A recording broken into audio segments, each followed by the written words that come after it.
দৃষ্টিহীনতা যেখানে অনেকের কাছেই জীবনের শেষ সীমান্ত, সেখানে অন্ধত্বকে পায়ে পিষে শুধুমাত্র হাতের অনুমানই টিউবওয়েল বসানো বা মেশিন সারানোর কাজ করছেন অন্ধ মঙ্গল মিয়া।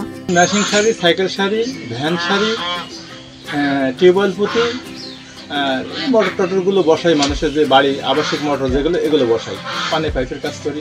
চুয়াডাঙ্গা জেলার আলমডাঙ্গা উপজেলার আইলহাস ইউনিয়নের পুরাপাড়া গ্রামের বাসিন্দা মঙ্গল মিয়া ৩ দশকেরও বেশি সময় ধরে পৃথিবীর আলো কি জিনিস তা তিনি দেখেননি। তবুও ভোরের আলোয় যখন অন্যের চোখে পড়ে, তখন হাতে একটি পুরনো লাঠি নিয়ে তিনি বেরিয়ে পড়েন কাজে।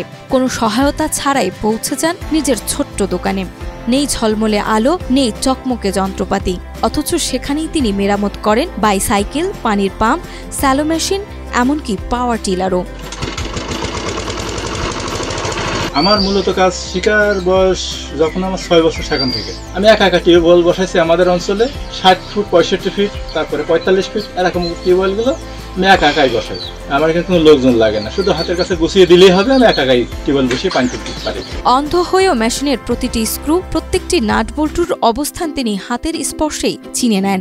মানুষ অবাক হয়ে দেখেন, যিনি নিজের ঘরের দরজার রংটাই কেমন জানেন না, তিনি আবার অন্যের ভাঙা মেশিনে নতুন প্রাণ ফেরান অবলীলায়। মোটর সাইকেল বা সাইকেল, স্যালো মেশিন ওই হাতের আন্দাজে আজ একাই করে, চোখে না দেখতে পারলেও হাতের আন্দাজে করে।